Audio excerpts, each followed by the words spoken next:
Bien, hermanos, llegamos al cuarto de los evangelios, el Evangelio de Juan. Es un evangelio que ciertamente ha cautivado a muchos por la manera en que este evangelio está escrito. Puede ser el favorito tanto de nuevos creyentes como de personas creyentes muy experimentados, estudiosos de las Escrituras. Y la razón por la que puede ser tan atractivo aún para nuevos creyentes es el estilo y el vocabulario con el que está escrito este evangelio. Y queremos con esto decir que es un escrito de una manera sencilla, escrita de una manera sencilla, pero al mismo tiempo es profundo. Los escritos de Juan incluso son usados para los estudiosos del idioma griego, para que las personas tengan una lectura más fácil que compararlo con otros. Recuerden que la semana pasada hablábamos del Evangelio de Lucas y cómo Lucas escribe con mayor cuidado. Es un estilo más rebuscado, más profundo, si lo podemos llamar así. En el caso de Juan es completamente distinto en ese aspecto. Sin embargo, no debemos equivocarnos al decir esta expresión, porque eso no quiere decir que el Evangelio de Juan no sea profundo al mismo tiempo. Es sencillo y profundo, porque como dice alguien, debajo de esa sencillez subyace una profunda verdad teológica. Dice el autor Mark Strauss: paradójicamente los nuevos creyentes aman a Juan porque aún un niño lo puede entender, al mismo tiempo que los eruditos brillantes continúan cavando en sus profundidades las riquezas teológicas. Y es cierto, no importa el tiempo que tengamos en la fe, ir a Juan es ir a cavar en una mina para sacar las joyas que aparecen en este evangelio. Y tiene cosas que ciertamente son muy espirituales, como veremos. ¿Qué con respecto al autor? El autor de este evangelio.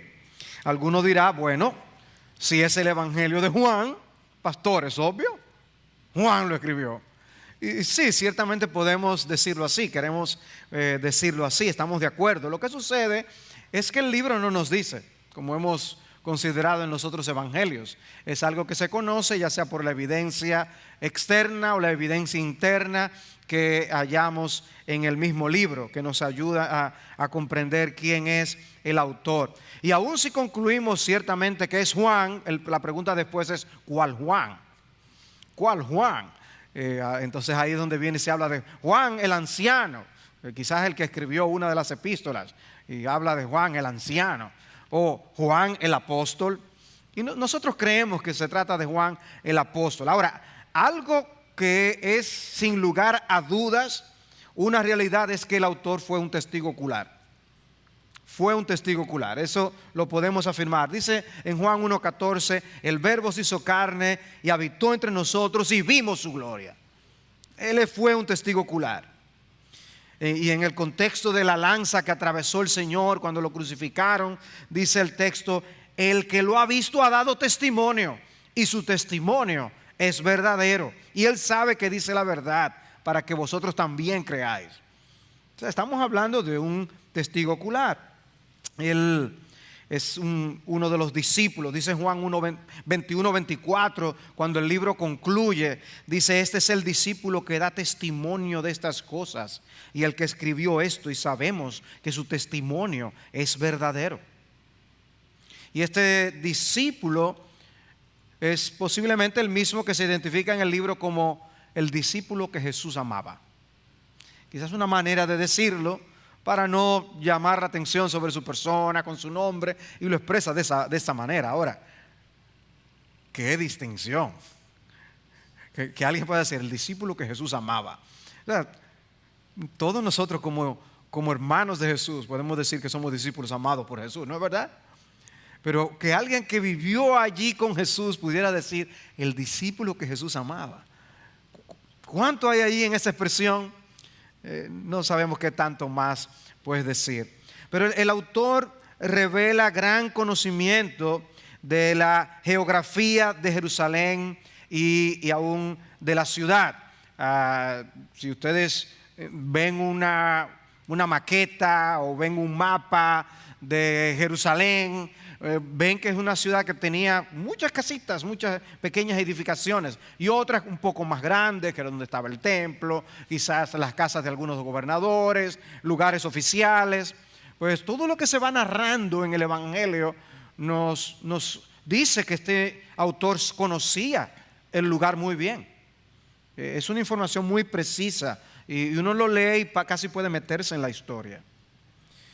De manera que creemos que el apóstol Juan es el autor de este evangelio y que escribió al final de los años 80 o al principio de los 90 después de Cristo. Pero la parte en la que quisiera meterme a continuación es una parte que a mí particularmente me llama mucho la atención, y es lo que yo he llamado diferencias y distintivos del evangelio de Juan. Diferencias y distintivos del evangelio de Juan. Y lo quiero tratar de primero. En otras ocasiones he visto la estructura y otros énfasis para luego ver cosas como esta. Pero en esta ocasión quiero ver estos distintivos, quiero ver estas diferencias con los demás evangelios, porque creo que también nos arrojan luz para nosotros luego hurgar en la estructura y entender por qué el evangelio está compuesto como lo está. Una de las cosas que llama la atención al lector del evangelio de Juan es cuán diferente es a los evangelios sinópticos. Es diferente a Mateo, Marcos y Lucas. Con aquellos otros tres veíamos muchas cualidades similares. Tenían una óptica similar. Pero Juan es otra cosa. Juan nos explica la vida de Jesús de otra manera. Mencionábamos la interrelación que tenían los evangelios sinópticos, y decimos posiblemente se escribe Marcos primero y luego cómo Marcos y Lucas se benefician de esto que ya Marcos ha provisto. Pero en el caso de Juan, claramente vemos que él hace un aporte independiente. Él enfoca la vida del Señor bajo otra luz y nos da información, mucha información que no aparecen en los otros evangelios. Y se calcula que un 90% del evangelio de Juan no está en los demás evangelios. O sea, es un gran aporte que tenemos con este evangelio. En este evangelio Jesús no saca ningún demonio. En este evangelio Jesús no enseña ninguna parábola. En este evangelio nosotros no vemos a Jesús sentado con los pecadores en sus casas, que son aspectos muy comunes en Mateo, Marcos y Lucas. Este libro contiene 8 milagros. En nosotros podemos encontrar una lista bien amplia de milagros. Aquí son 8. Se ve que son calculados para ser usados y traer la enseñanza que Él quiere transmitir y traspasar. Y llama la atención que no leemos de momentos muy importantes acerca de la vida de Jesucristo, como lo fue el bautismo, la tentación del Señor en el desierto, la transfiguración. Aquí no aparece. Obviamente no es porque no es importante, pero es lo que yo les he dicho antes. Es que cada evangelista tiene un propósito por el cual escribe su evangelio y tiene una intención que quiere alcanzar. No hay ningún tipo de mesianismo secreto, como vimos en Marcos. ¿Recuerdan? Yo te sané, pero no se lo digas a nadie. Eso no aparece en Juan. En Juan no hay por qué callar las cosas. De hecho, vemos el ejemplo contrario. Vemos a gente compartiendo lo que Jesús ha hecho con ellos. Es otra cosa. Si no hubiese sido por el evangelio de Juan, nosotros no supiéramos que Jesús convirtió el agua en vino. Son cosas que son particulares, peculiares del evangelio de Juan. No nos hubiéramos enterado de la conversación que él tuvo con Nicodemo o con la mujer samaritana. Muy importante, ¿no? Son como momentos que uno ama. Aunque el evangelio de Juan no sea tu favorito, son historias que hay que conocerlas.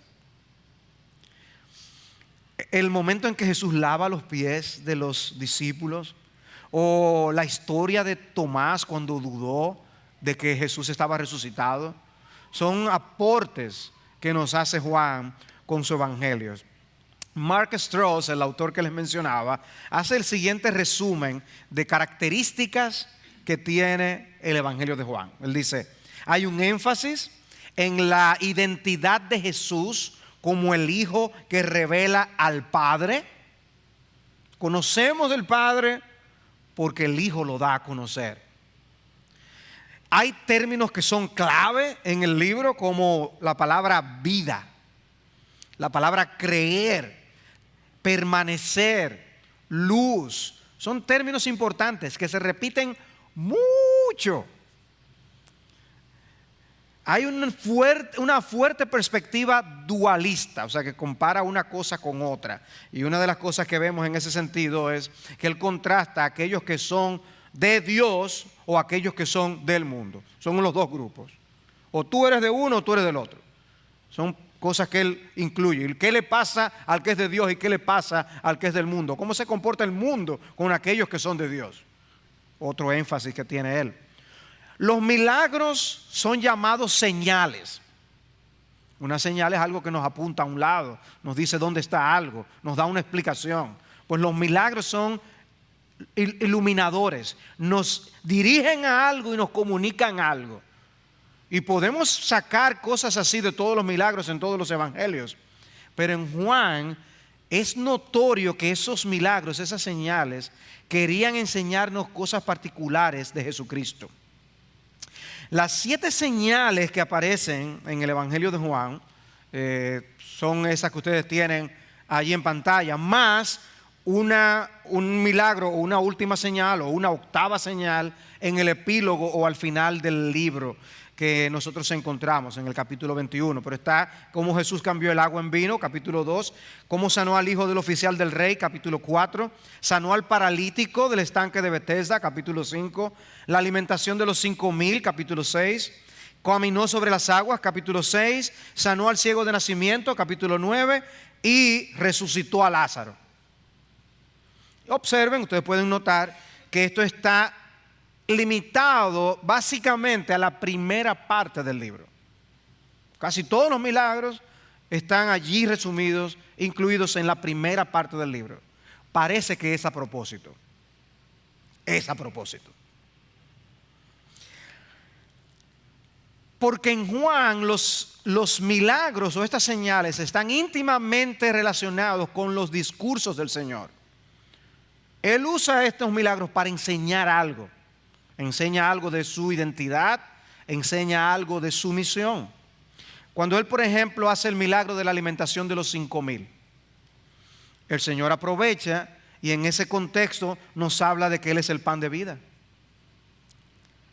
No solo se alimenten físicamente de lo que yo les puedo brindar, es que ustedes deben alimentarse de mí espiritualmente. O sea, el milagro y su discurso están íntimamente relacionados. El Señor resucita a Lázaro y entonces pasa a identificarse como la resurrección y la vida. No es simplemente un levantar a Lázaro de entre los muertos por levantarlo. Es que hay una instrucción que depende. A veces el milagro está después de su palabra, de lo que él dice, o a veces está antes, pero están relacionados y es bueno verlo. Dice el autor Mark Strauss nuevamente: cada señal revela la identidad y misión de Jesús y hace un llamado a los oyentes a tomar una decisión al respecto. Entonces, no es simplemente, mira, qué bien. No, hay algo que hacer con esa nueva información que me brinda el milagro y el discurso que Jesús está dando en el Evangelio. Otra característica que Strauss da sobre una de las marcas del Evangelio es el uso de símbolos y metáforas espirituales. El uso de símbolos y metáforas espirituales. Yo les decía, no hay parábolas, pero eso no quiere decir que no haya figuras utilizadas en el Evangelio. De hecho, aparecen muchas figuras. El Señor habla de sí mismo como agua, como luz, como pan, como pastor, como puerta. Son símbolos. Son figuras que usa. Y íntimamente relacionado con esto están los 7 yo soy de Jesús. Los 7 yo soy que ustedes tienen en pantalla. El pan de vida. Yo soy el pan de vida. Yo soy la luz del mundo. Yo soy la puerta. Yo soy el buen pastor. Yo soy la resurrección y la vida. Yo soy el camino y la verdad y la vida. Yo soy la vid verdadera. Y el Señor está hablando de su identidad. Y aún estos términos nos dicen algo de lo que Él hace. Él es el buen pastor que da su vida por sus ovejas. ¿Ven? Él es lo que Él es y hace lo que hace.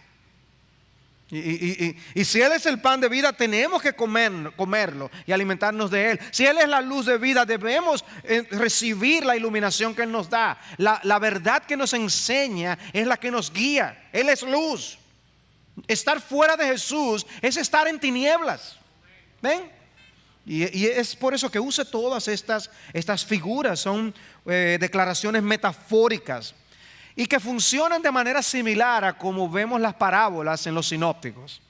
¿Recuerdan cuando Jesús usaba las parábolas? Que eran una especie de enseñanza discriminatoria, porque algunos la entendían, otros no. Y algunos no la entendían porque era una especie de juicio sobre ellos, porque no amaban a Jesús ni su verdad y permanecían en tinieblas. Pero Dios iluminaba a los otros. El que quiera hacer mi voluntad sabrá, oirá, me seguirá. Mis ovejas oyen mi voz. Así habla este evangelio. Era como si la verdad estuviera recubierta de capas y el Espíritu Santo ilumina a aquellos que oyen a Jesús para que entiendan quién es Jesús y crean en Jesús. Que veremos que es el propósito del evangelio, que creamos en Jesús.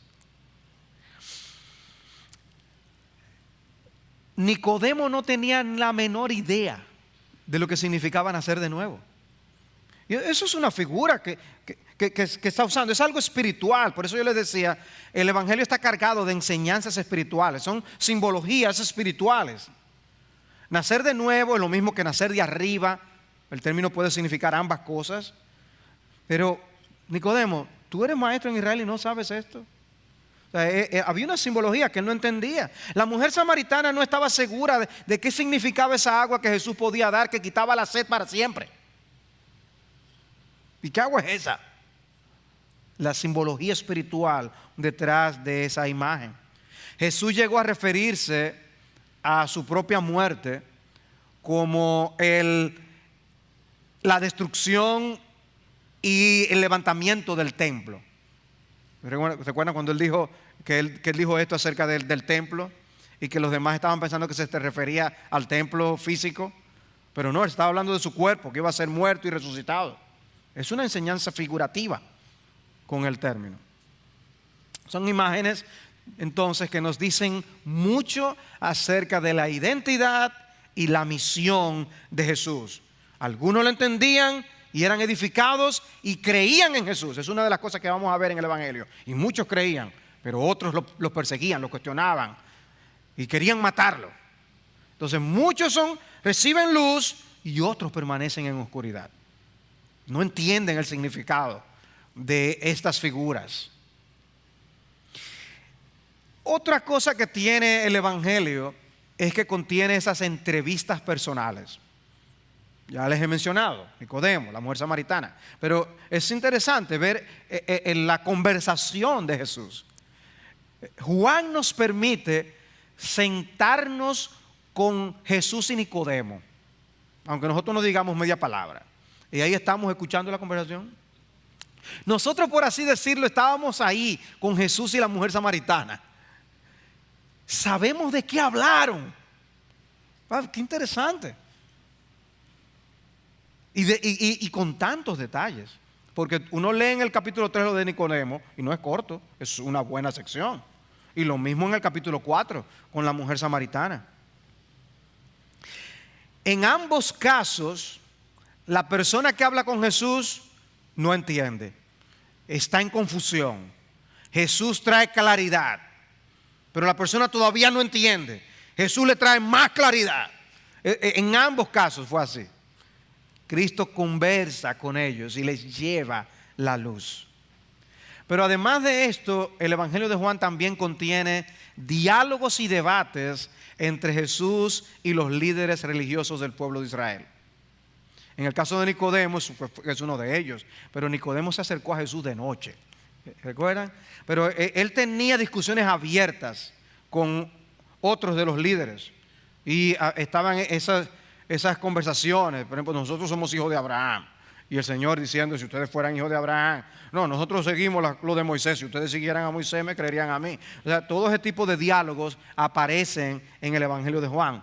Es un aporte en detalles y les podemos ver un ejemplo de esto un poquito más adelante. Dice también que su cronología en el Evangelio de Juan está basada en festividades religiosas judías.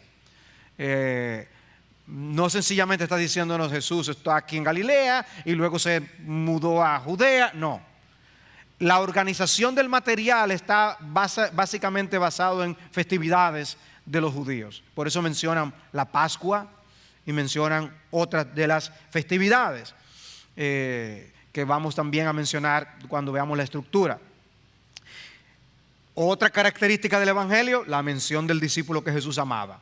Ese personaje enigmático de este Evangelio.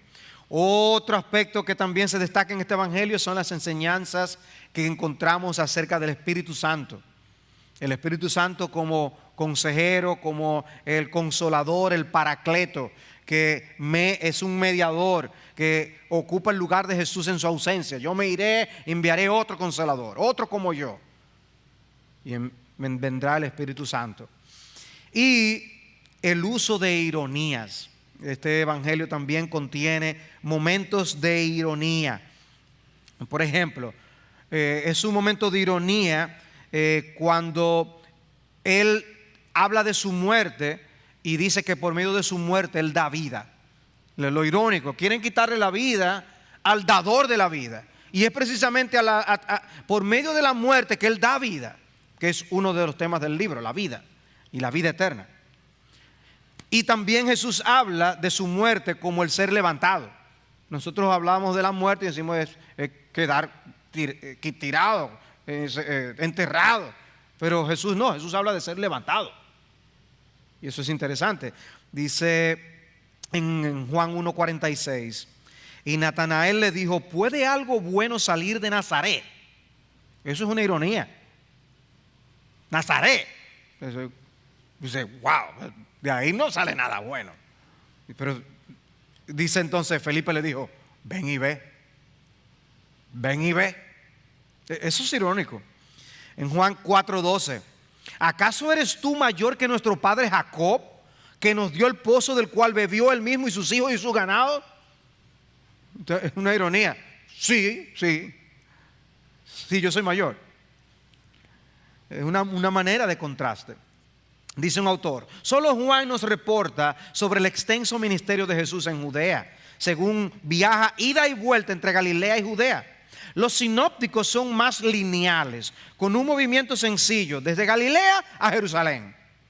Nos proveen poca información con respecto a la longitud del ministerio de Jesús, mencionando únicamente la Pascua asociada con la crucifixión de Jesús. Juan se refiere a 3 Pascuas. Capítulo 2, capítulo 6, capítulo 11 y posiblemente una cuarta en el capítulo 5, sugiriendo un ministerio de entre 2 años y medio a 3 años y medio. O sea, lo que encontramos en los otros evangelios dice, es Jesús moviéndose de Galilea a Judea, punto. Y presenta una Pascua. Y como que el tiempo que abarca no parece cubrir mucho tiempo. Pero en Juan no es así. La Pascua se celebra una vez al año y él menciona 3. Obviamente tiene una extensión, su ministerio mucho más amplia en el Evangelio de Juan, es lo que este autor está señalando. Otro rasgo notable del Evangelio de Juan es que en ocasiones no sabemos quién es que está diciendo lo que está escrito. Cuando nosotros leemos el capítulo 3, por ejemplo, y el encuentro de Jesús y Nicodemo, nosotros vemos la interacción entre ellos dos. Y hay partes que es claro que es Jesús hablando a Nicodemo. Pero ¿qué ocurre después del versículo 16 en adelante? Nosotros no necesariamente sabemos si es Jesús que está hablando o no. Dice Juan 3:16. Jesús acaba de dar la ilustración de él ser levantado como Moisés levantó a la serpiente en el desierto. Y entonces dice lo siguiente: porque de tal manera amó Dios al mundo que dio a su Hijo unigénito, para que todo aquel que cree en Él no se pierda, mas tenga vida eterna. Porque Dios no envió a su Hijo al mundo para juzgar al mundo, sino para que el mundo sea salvo por Él. El que cree en Él no es condenado, pero el que no cree ya ha sido condenado, porque no ha creído en el nombre del unigénito Hijo de Dios. Y este es el juicio, que la luz vino al mundo y los hombres amaron más las tinieblas que la luz, pues sus acciones eran malas. Porque todo el que hace lo malo odia la luz y no viene a la luz para que sus acciones no sean expuestas. Pero el que practica la verdad viene a la luz para que sus acciones sean manifiestas, que han sido hechas en Dios. Dice el 17, Dios envió a su Hijo al mundo para juzgar al mundo. Eso es Jesús que lo está diciendo acerca de Dios que envió a su Hijo, pero es Él. O es el autor que está diciendo, dando más información acerca de lo que Jesús acaba de decir. La verdad es que no sabemos. No hay seguridad. Podemos decir una u otra cosa y no vamos a tener completa certeza. Ahora, el contenido es cierto. El contenido sí es cierto. No importa si lo dijo Jesús cuando estaba hablando con Nicodemo o si lo escribió simplemente el apóstol Juan cuando ya estaba escribiendo su evangelio. Nosotros tenemos contenido fiel, fidedigno, en ese sentido. Pero a eso es que me refiero. Hay momentos donde esto es parte del diálogo que Jesús está diciendo o es Juan escribiendo. No se está seguro. Eso es simplemente características del evangelio de Juan. Y aprovecho en este momento para recordarles que nosotros hemos creado una dirección de correo electrónico. Para los que tengan preguntas, pues las envíen. Y eso solamente serán respondidas si hay respuesta. Pero la dirección es pregunta libro por libro. Ustedes pueden ahí, el por libro es con la X. Pregunta libro por libro @gmail.com y nosotros trataremos de darle las respuestas. Gracias al Señor tenemos pastores como Eric Sigfrido que tienen ese espíritu sensorial tipo del hombre araña que puede responder muchas de esas inquietudes. El que no se rió porque no estuvo aquí esta mañana y no oyó el sermón de Sigfrido. Bien, pasemos a ver el propósito del Evangelio de Juan. El propósito del Evangelio de Juan. Hablar de un texto clave en el Evangelio de Juan es difícil, porque podemos estar dejando otros claves importantes. Podemos mencionar Juan 1:14, la forma como introduce la encarnación del Hijo de Dios, o Juan 3:16, un texto conocido universalmente hasta por personas que no saben de la Biblia. O sea, es increíble. Pero cuando hablamos de propósito, tenemos que ir a Juan 20:31. Si hablamos de propósito. Y es allí donde dice Juan 20:30. Y muchas otras señales hizo también Jesús en presencia de sus discípulos que no están escritas en este libro. Pero estas se han escrito para que creáis que Jesús es el Cristo, el Hijo de Dios, y para que al creer tengáis vida en su nombre. Repito el 31. Pero estas se han escrito para que creáis que Jesús es el Cristo, el Hijo de Dios, y para que al creer tengáis vida en su nombre. Dice el autor Craig Blomberg, Juan 20:31 nos permite ver con claridad el propósito del Evangelio: promover la fe en Jesús como el Cristo, el Mesías y el Hijo de Dios. Poder creer en Él. Ese es el propósito. Pero Juan no habla únicamente del creer, hermanos. Él habla también de la vida y de la vida eterna de manera particular. Una vida eterna que nosotros comenzamos a disfrutar aquí. El que cree en Jesús tiene vida eterna. No tendrá, tiene vida eterna.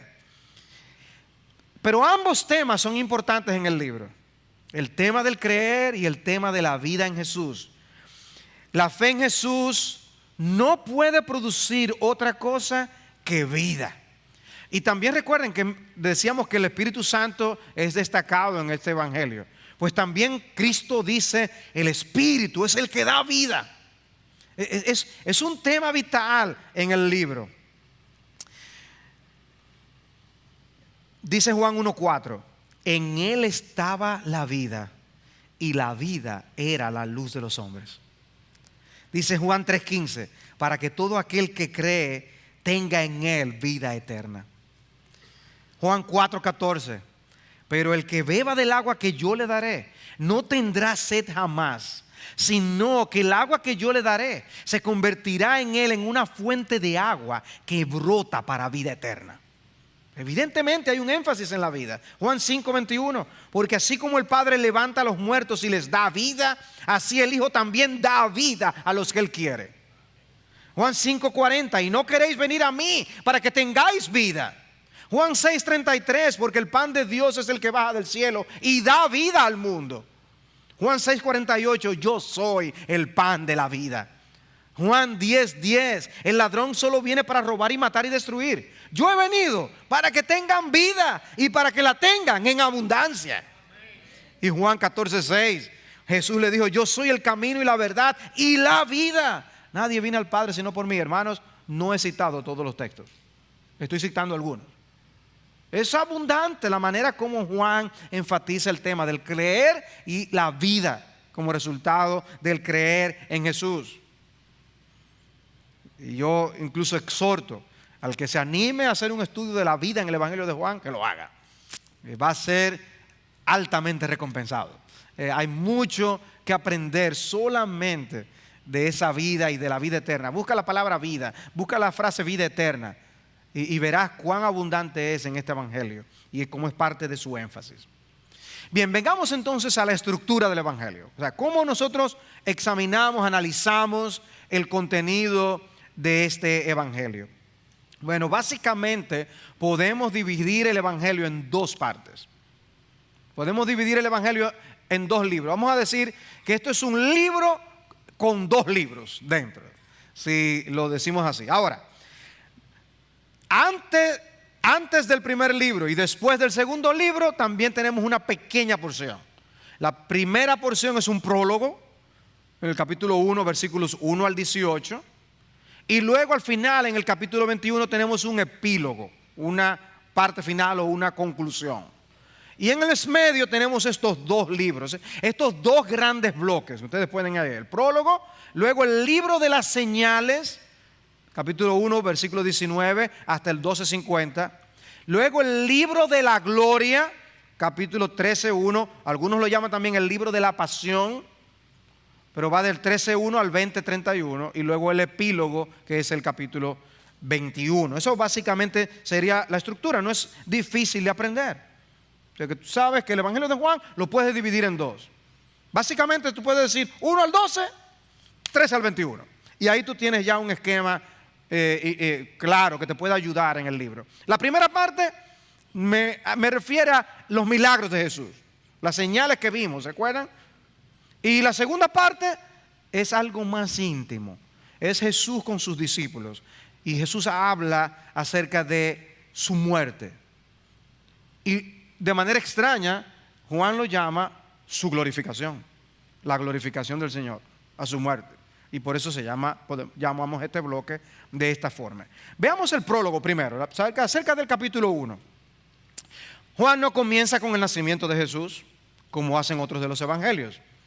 Simplemente nos dice, ¡pum!, Él era desde la eternidad.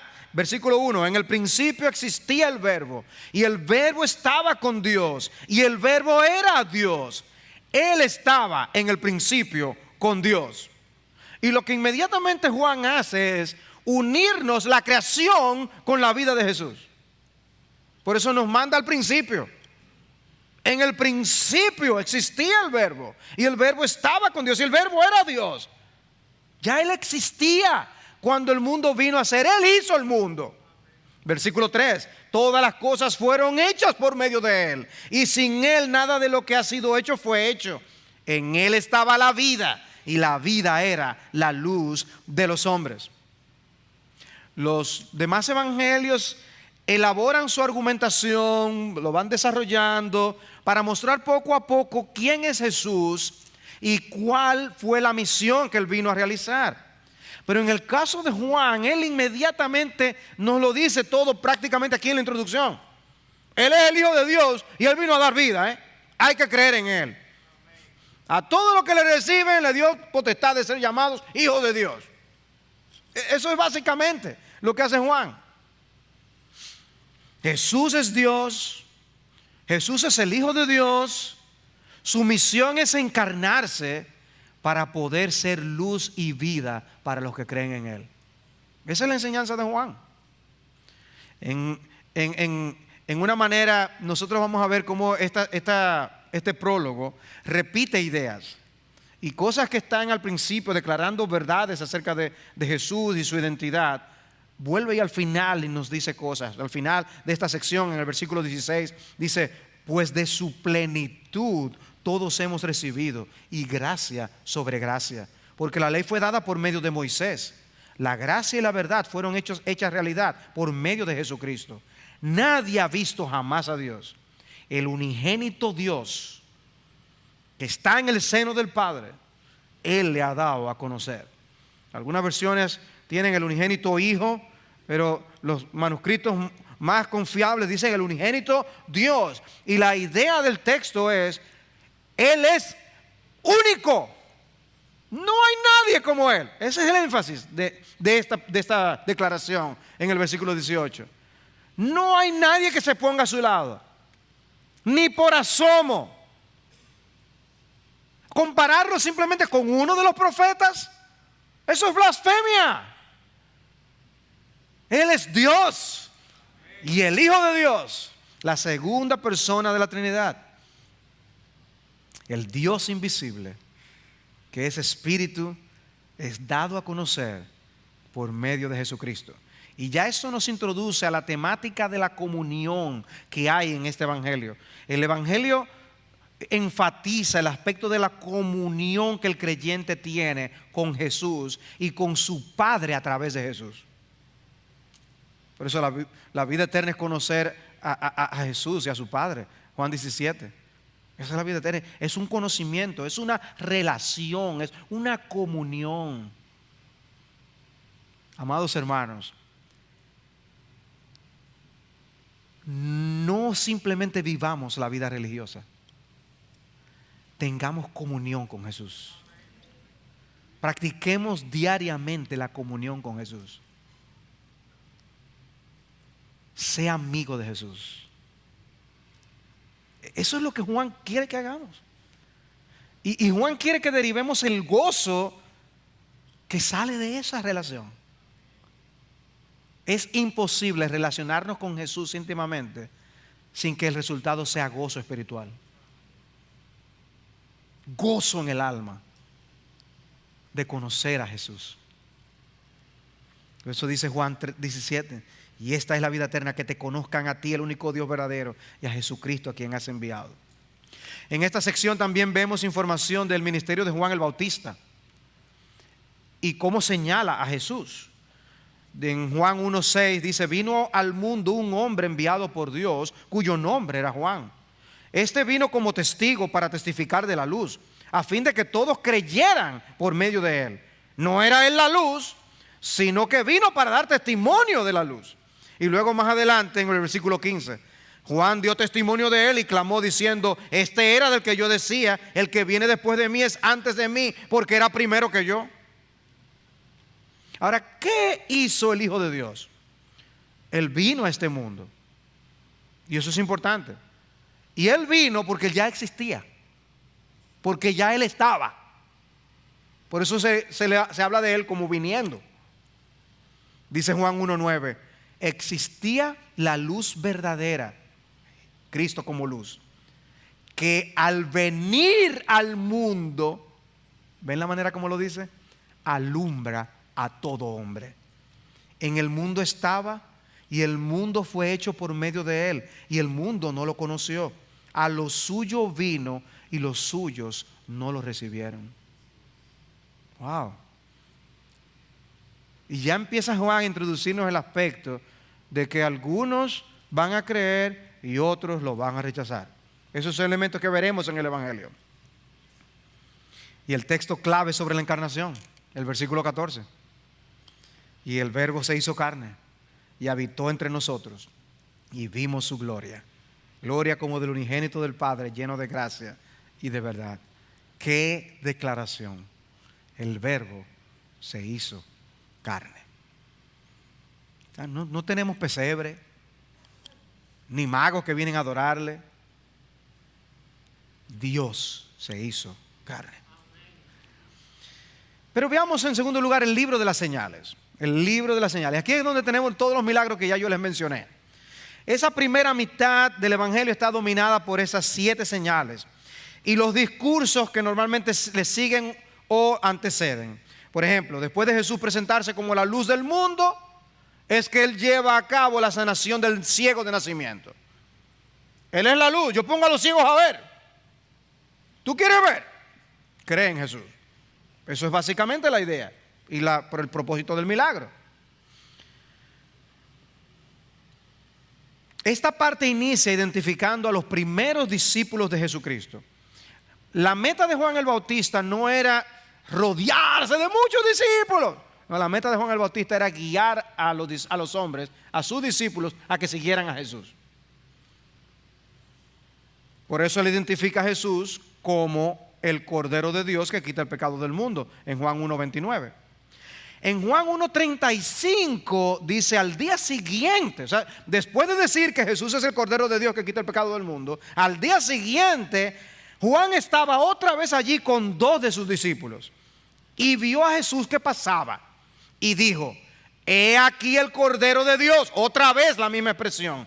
Y los 2 discípulos le oyeron hablar y siguieron a Jesús. O sea, los 2 primeros que siguen a Jesús eran seguidores de Juan el Bautista, que oyen esta declaración de que Él es el Cordero de Dios. Andrés, Pedro, Felipe, Natanael son identificados como algunos de los primeros discípulos.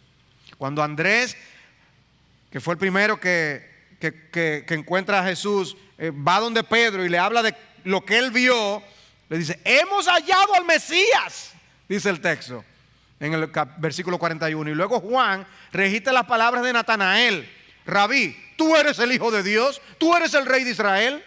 O sea que en la manera aún como Jesús empieza a tener discípulos que le siguen, se revela la identidad del Hijo de Dios.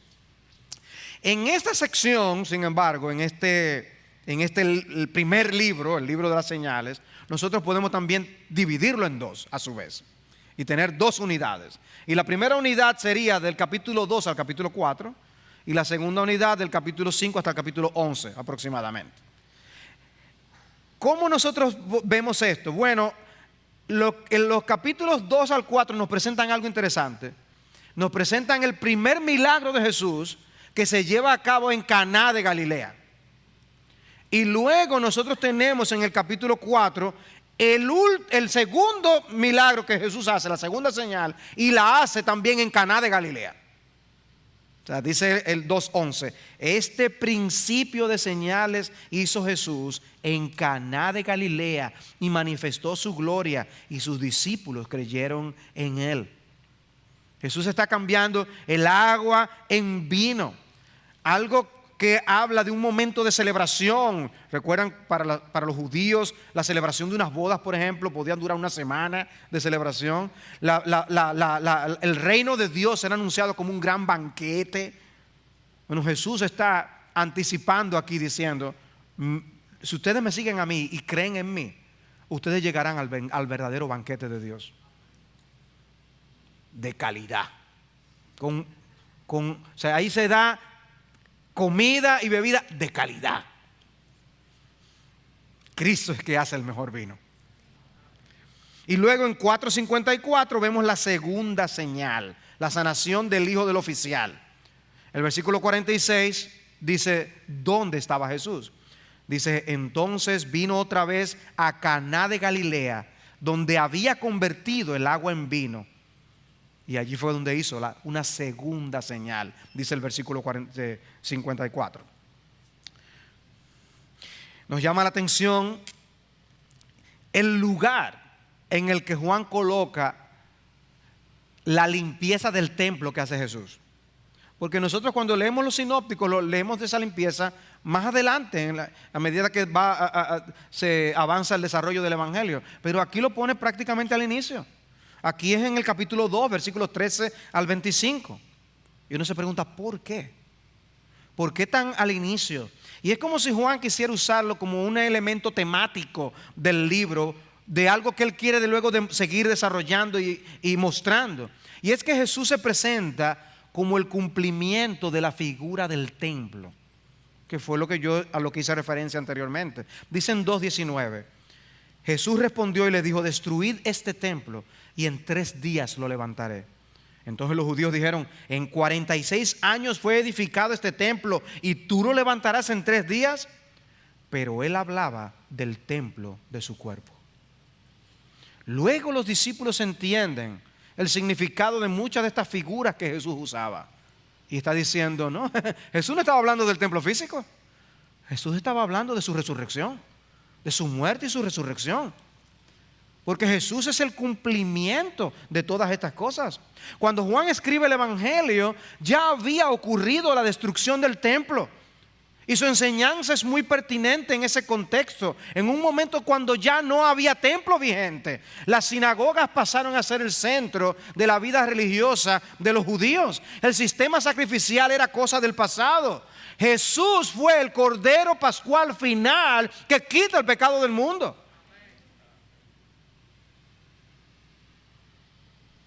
Por eso, esta manera tan chocante de presentar al Hijo de Dios en el capítulo 2. Esta sección, como les decía, contiene el encuentro de Jesús y Nicodemo, que de paso viene de noche. Sería porque tenía miedo. Pero este maestro que debía conocer tantas verdades espirituales era ignorante de algo tan elemental como el nuevo nacimiento. Y es clave en la narración que Jesús se compara con la serpiente de bronce que fue levantada en el desierto. Porque él decía que así el Hijo del Hombre debía ser levantado. Luego tenemos en el capítulo 4 el encuentro con la mujer samaritana. Un contexto interesante. Dice en 4 versículo 1 y versículo 3: cuando el Señor supo que los fariseos habían oído que él bautizaba más discípulos que Juan, salió de Judea y partió otra vez para Galilea. O sea que su movimiento fue porque ya empiezan los fariseos a estar viendo esta cantidad de discípulos que andaban tras Jesús. Y él se moviliza y está de regreso de Judea al norte a Galilea. Y él tiene que atravesar Samaria. Y es ahí cuando se encuentra con la mujer samaritana. Creo que yo puse una foto de un pozo para que ustedes tengan una idea de... En un lugar similar debió Jesús tener la conversación con la mujer samaritana. Pero el punto es que en este contexto Jesús es introducido por Juan como alguien con autoridad para hablar de elementos o un aspecto nuevo del reino del Espíritu de Dios. Dice en Juan 4:21, Jesús le dijo: mujer, créeme, la hora viene cuando ni en este monte ni en Jerusalén adoraréis al Padre. Vosotros adoráis lo que no conocéis. Nosotros adoramos lo que conocemos, porque la salvación viene de los judíos. Pero la hora viene y ahora es cuando los verdaderos adoradores adorarán al Padre en espíritu y en verdad. Porque ciertamente a los tales el Padre busca que le adoren. Dios es espíritu y los que le adoran deben adorarle en espíritu y en verdad. Eso debió ser chocante. Y lo dijo en un contexto a una mujer samaritana. Imagínense para los discípulos enterarse de esto. O sea, los samaritanos usaban el monte Gerizim. Jesús les dice: no, la salvación viene de los judíos, no es como ustedes piensan. Y les aclara, pero les dice: pero las cosas van a cambiar. No es de que en este monte o en aquel, no es ni Jerusalén. Las cosas van a cambiar. Y por eso yo les decía, cuando Juan escribe esto, el templo no estaba ya. De manera que esta historia nos deja ver también qué sucede cuando Jesús conversa con estas personas y cómo el mensaje penetra, los transforma, les deja ver su pecado. ¿Y qué hacen? Salen a decirle a los otros lo que Jesús hizo con ellos. Y dice el versículo 39: y de aquella ciudad muchos de los samaritanos creyeron en él por la palabra de la mujer que daba testimonio, diciendo: él me dijo todo lo que yo he hecho. Y dice que muchos creyeron. Y después el versículo 41 dice: y muchos más creyeron por su palabra, y decían a la mujer: ya no creemos por lo que tú has dicho, porque nosotros mismos le hemos oído y sabemos que este es en verdad el Salvador del mundo. La segunda unidad dentro de esta sección, que yo les decía son capítulos 5 al 11, es la que se inicia entonces en el capítulo 5. En gran medida es una sección que gira con las festividades judías que les mencioné. Y la razón detrás de esta inclusión es mostrar que Jesús es el cumplimiento de esas festividades. Asimismo que es el cumplimiento del templo, Jesús es el cumplimiento de esas festividades también. La Pascua, en varios capítulos aparece. Dice en Juan 6:4: y estaba cerca la Pascua, la fiesta de los judíos. En Juan 11:55: y estaba cerca la Pascua de los judíos, y muchos de la región subieron a Jerusalén antes de la Pascua para purificarse. Juan 12:1: entonces Jesús, 6 días antes de la Pascua, vino a Betania donde estaba Lázaro. Tarará. Pero hay un énfasis en decirnos en referencia a la fiesta que hizo Jesús. ¿Dónde estaba él? ¿Qué estaba sucediendo? También se menciona la fiesta de los tabernáculos en los capítulos 7 y 8. Dice el versículo 7, versículo 2: y la fiesta de los judíos, la de los tabernáculos, estaba cerca. Y la fiesta de la dedicación en el capítulo 10, dice Juan 10:22: en esos días se celebraba en Jerusalén la fiesta de la dedicación. O sea que Juan tiene interés en ubicar a su lector en base a estas fiestas judías que se celebraban.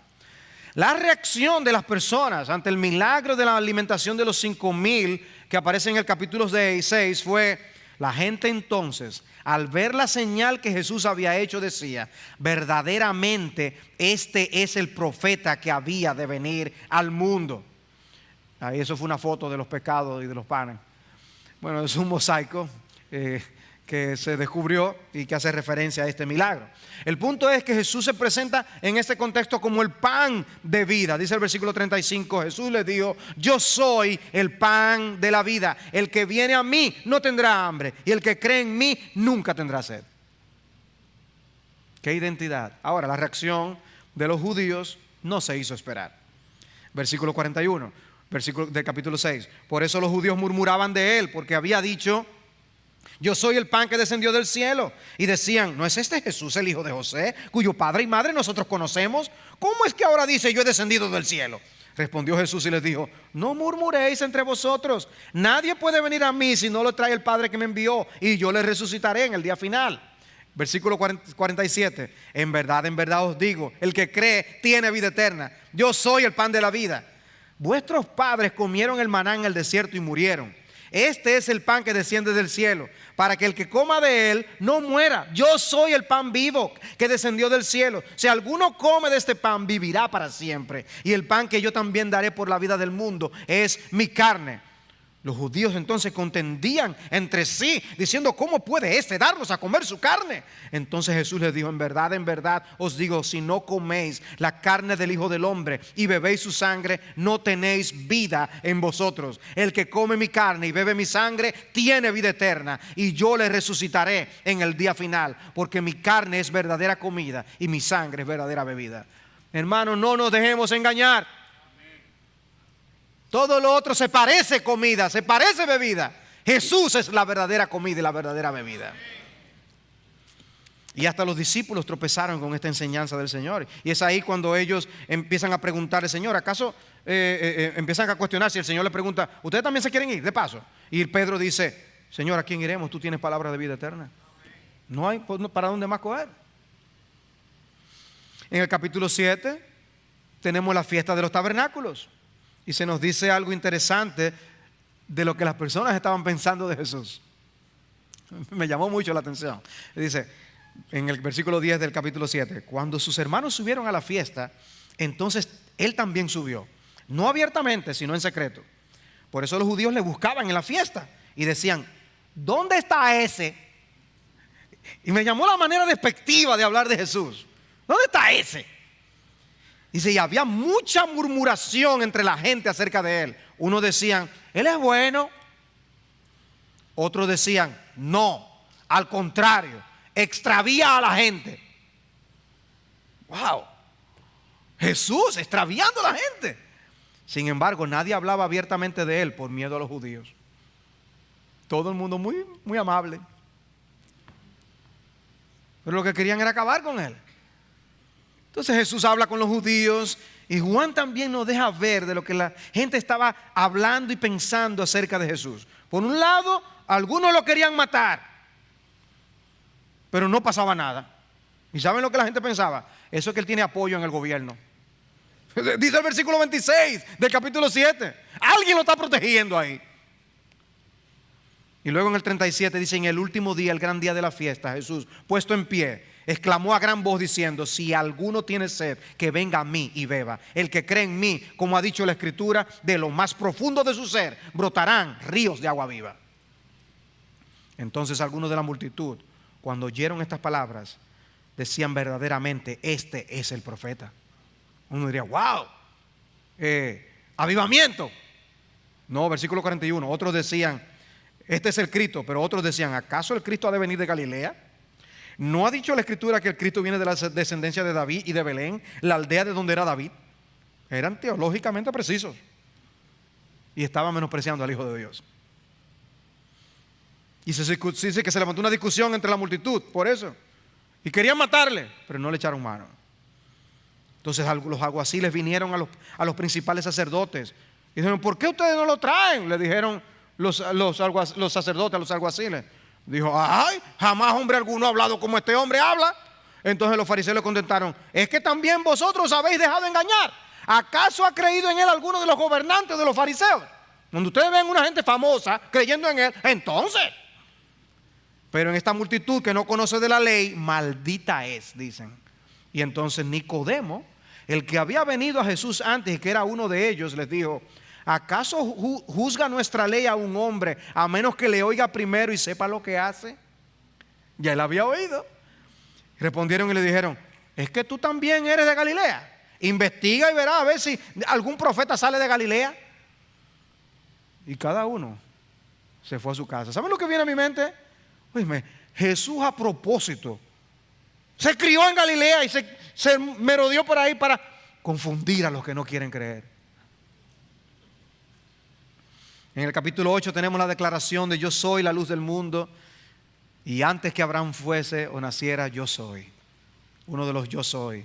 En el capítulo 9 encontramos la curación del ciego de nacimiento, donde Jesús repite la verdad de que Él es la luz del mundo. Los padres del que había sido ciego tenían temor de declarar que su hijo había sido sanado por Jesús. Y el miedo era que no lo botaran de la sinagoga. Dice en Juan 20:21: pero ¿cómo es que ahora ve? No lo sabemos. ¿O quién abrió los ojos? Nosotros no lo sabemos. Preguntarle a él. ¿Edad tiene? Y él hablará por sí mismo. Y sus padres dijeron esto porque tenían miedo a los judíos, porque los judíos ya se habían puesto de acuerdo en que si alguno confesaba que Jesús era el Cristo, fuera expulsado de la sinagoga. Por eso sus padres dijeron: pregúntenle a él. El ciego, por su lado, dice, versículo 25 del capítulo 9: si es pecador, yo no lo sé. Una cosa sé: yo era ciego y ahora veo. Ahora, ese temor para ser expulsados de la sinagoga, Juan lo captura y llama la atención al punto. Y la pregunta es: ¿por qué? Y posiblemente sea porque estaba una situación como esa durante los días de la vida del Señor. Pero debemos recordar que el momento cuando Juan escribe el Evangelio es otro. Y posiblemente se había recrudecido el punto de que los creyentes eran expulsados de las sinagogas. Y él llama la atención a este punto y lo repite en más de una ocasión. En el capítulo 12 lo menciona otra vez. Dice: muchos de los gobernantes creyeron en él, pero por causa de los fariseos no lo confesaban para no ser expulsados de la sinagoga. Y en el capítulo 16 Jesús dice: os expulsarán de la sinagoga, pero viene la hora cuando cualquiera que os mate pensará que rinde servicio a Dios. Y habla de esa expulsión de la sinagoga. Ahora, cuando Jesús se vuelve a topar con el ciego, en el versículo 35 dice: Jesús oyó decir que lo habían echado fuera, y hallándolo dijo: ¿crees tú en el Hijo del Hombre? Y él respondió: ¿y quién es, Señor, para que yo crea en él? Jesús le dijo: pues tú lo has visto, y el que está hablando contigo, ese es. Él entonces dijo: creo, Señor, y le adoró. Qué bello. El capítulo 10 contiene la enseñanza de Jesús como el buen pastor. Acusan a Jesús de estar endemoniado y Jesús les dice que no creen en Él porque ustedes no son de mis ovejas. Mis ovejas siguen mi voz. Versículo 27: y yo las conozco y me siguen, y yo les doy vida eterna y jamás perecerán, y nadie las arrebatará de mi mano. Muchos creían, la oposición sin embargo aumentaba. Todo lo que Jesús decía era contradicho por los líderes de los judíos. Y llegamos así al capítulo 11, al gran milagro de la resurrección de Lázaro. Una historia impresionante, ¿no? Maravillosa de leer ese capítulo. En el capítulo 12 vemos a María, hermana de Lázaro, ungiendo al Señor, y la información de que Judas le iba a entregar. Los principales sacerdotes resuelven matar a Lázaro, porque por el milagro algunos estaban dejando el judaísmo y creyendo en Jesús, y quieren matarlo. Impresionante. Después está la entrada triunfal, la visita de unos griegos que buscan conocer a Jesús. Jesús comienza ya a hablar claramente de su muerte y de cómo el Padre glorificaría su nombre de esa manera, dice el versículo 28 del capítulo 12. Y dice el versículo 34: el Hijo del Hombre tiene que ser levantado. Tiene que ser levantado. Y así llegamos a la segunda parte del Evangelio, el libro de gloria, o el libro de la pasión, dependiendo cómo lo queramos llamar. Pero ¿por qué decíamos que lo llamamos el libro de gloria? Porque trata en esencia de la última semana de la vida del Señor y lo que hizo para impartir vida a los hombres. Y Jesús mismo habló de eso como su glorificación. Dice en Juan 12:23: ha llegado la hora para que el Hijo del Hombre sea glorificado. En Juan 13:31 dice: entonces cuando salió Jesús dijo: ahora es glorificado el Hijo del Hombre y Dios es glorificado en él. En la primera parte del Evangelio tenemos a Jesús hablando de que aún no había llegado su hora. Pero en la segunda parte es diferente. El capítulo 13 comienza diciendo: antes de la fiesta de la Pascua, sabiendo Jesús que su hora había llegado. En la primera parte Jesús se revela al mundo. En la segunda parte Jesús trata en privado con sus discípulos y los prepara para lo que viene. En el capítulo 13 Jesús lava los pies de sus discípulos, les exhorta a un servicio humilde en imitación a Él. Y leemos más acerca de la traición de Judas. Y nos llama la atención que en un ambiente de tanta intimidad con sus discípulos, nosotros leamos acerca de eso y pensemos en el hecho de que Jesús lavó los pies de su traidor. Dice en 13:30: y Judas, después de recibir el bocado, salió inmediatamente y ya era de noche. Judas comió con el Señor. En los capítulos 14 al 16 tenemos el discurso del aposento alto, muy amplio, muchas enseñanzas, instrucciones teológicamente maravillosas, pero no tenemos el tiempo para meternos obviamente en esto. Capítulo 17, la gran oración intercesora de Jesús. Y luego en los capítulos 18 al 20, el arresto, los juicios a los que Jesús fue sometido, la crucifixión y la resurrección.